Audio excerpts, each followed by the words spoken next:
nošautos neapbedīja. Bet tad, kad piešāva pilnu līķu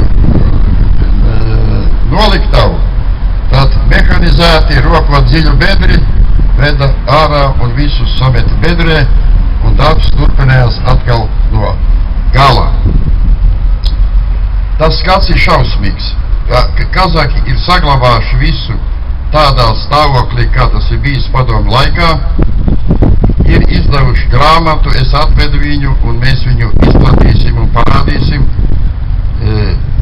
Šodien, kad es redzēju Karlāgu, es izgājis pats cauri daudzām šausmu lietām, bet tik šausmīgu situāciju, kāda bija Karlāgā, pat cilvēks nevar iedomāties.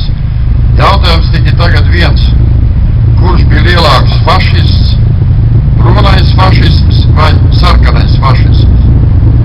Abi divi bija cilvēki mīdēji, kuriem pastrādā pie pieņēmībām,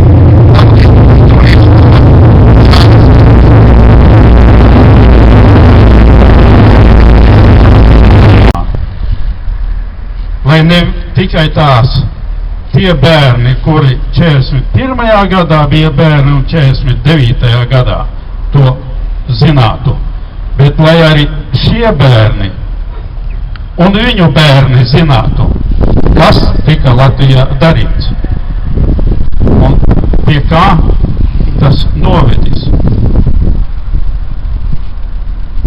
Paldies par uzmanību. Lūkšu tagad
vietās 507.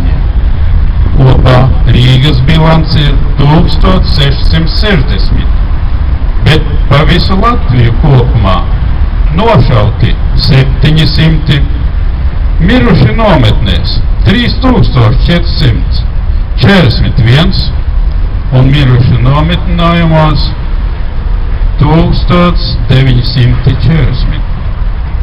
Kopējā bilance 14. jūnijam ir bojā gājušie 6081.